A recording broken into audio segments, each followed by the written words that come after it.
भारत जोड़ो यात्रा अरुणाचल में आई और आपने प्यार भरा ये मेरा स्वागत किया, इसके लिए दिल से आप सबको बहुत बहुत धन्यवाद।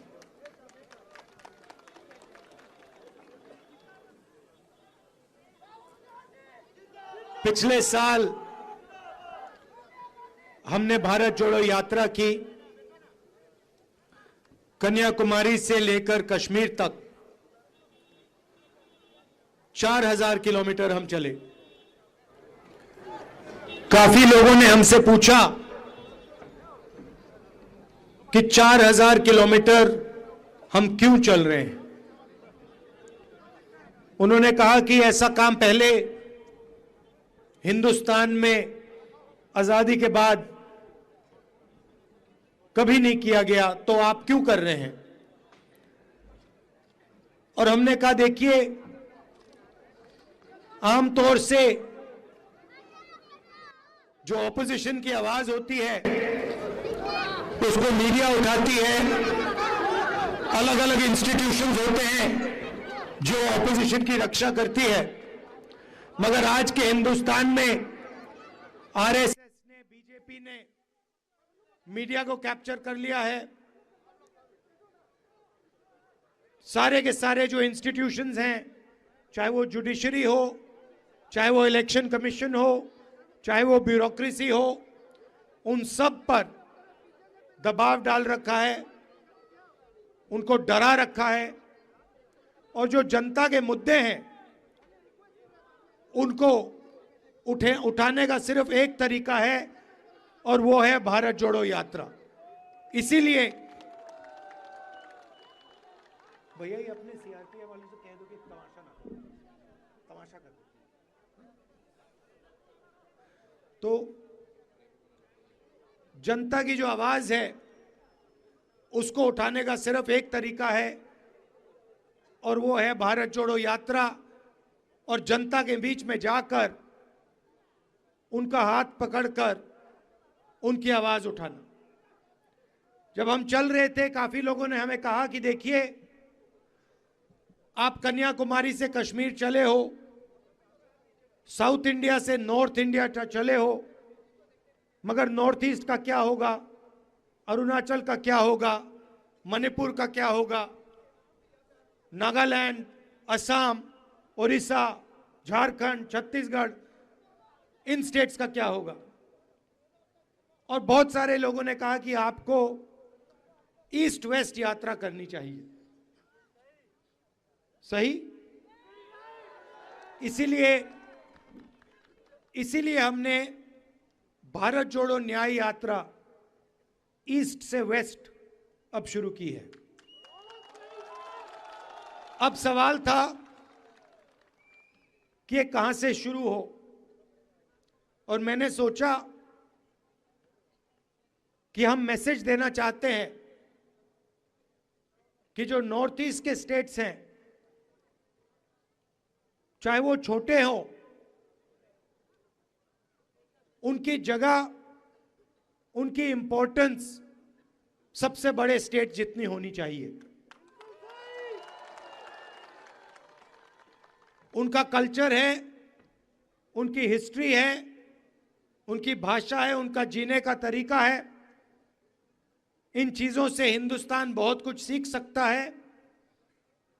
इसीलिए हमने निर्णय लिया कि नॉर्थ ईस्ट से हम शुरू करेंगे, और क्योंकि बीजेपी और आरएसएस की विचारधारा ने मणिपुर को जला दिया है, वहां पे सिविल वॉर करवा दी है, इसलिए हमने निर्णय लिया कि हम मणिपुर में ये यात्रा शुरू करेंगे, क्योंकि हमारी लड़ाई बीजेपी और आरएसएस की विचारधारा के खिलाफ है, के साथ, के अगेंस्ट है। इसीलिए हमने मणिपुर में यात्रा शुरू की। मणिपुर से नागालैंड गए, नागालैंड से असम, अब असम से हम अरुणाचल आए हैं। अरुणाचल की हालत आप जानते हो, भ्रष्टाचार, बेरोजगारी, महंगाई, सही है। जो आपका पैसा है, जो आपसे जीएसटी लेकर दिया जाता है, उसका फायदा आपको नहीं मिलता। सड़कों पे हम चल रहे हैं, खड्डे हैं, सड़क नहीं है। तो ये बातें हम उठाना चाहते हैं। आमतौर से हमारा 8 घंटों की यात्रा होती है एक दिन में, सुबह से शाम तक चलती है। हजारों लोगों से मिलते हैं, आपकी बात सुनते हैं, लोग सेल्फी लेते हैं। सेल्फी का टाइम है। तो 8 घंटों के बाद शाम को हम आपके साथ ऐसे 15 मिनट भाषण करते हैं। हमारा लक्ष्य, जो आपके सामने कठिनाइयां हैं, जो आपके साथ अन्याय किया जा रहा है, जो आपके दिल में है, उसको सुनने का है और उसको उठाने का है और पार्लियामेंट में रखने का है और बाकी देश को उसके बारे में बताने का है।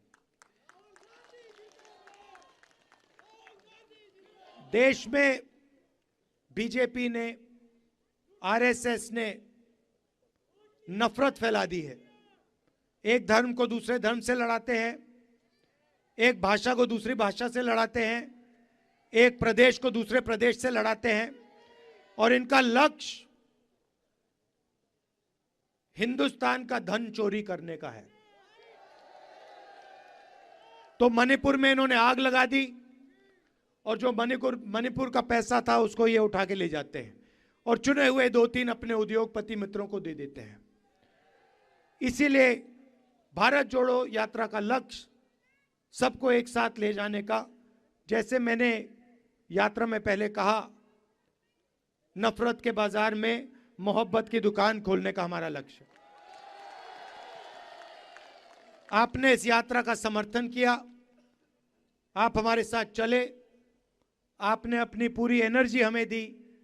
इसके लिए मैं दिल से आपको धन्यवाद करना चाहता हूं और आपसे कहना चाहता हूं कि दिल्ली में मैं आपका सिपाही हूं। जो भी काम चाहें आप, जो भी आप रेज करवाना चाहें, जो भी आपकी मुश्किलें हैं, मैं दिल्ली में आपके लिए उठा सकता हूं। आप सबका दिल से बहुत बहुत धन्यवाद। नमस्कार, जय हिंद। नमस्कार। दुनिया दी बेहतरीन कैथ लैब वाइट मेडिकल कॉलेज एंड हॉस्पिटल बुंगल से एस्टैब्लिश हो गई है। सीधा वाइट मेडिकल कॉलेज आओ, इलाज कराओ, सलारिया तोड़ा प्रात तोड़े दुख से हाजिर है। धन्यवाद।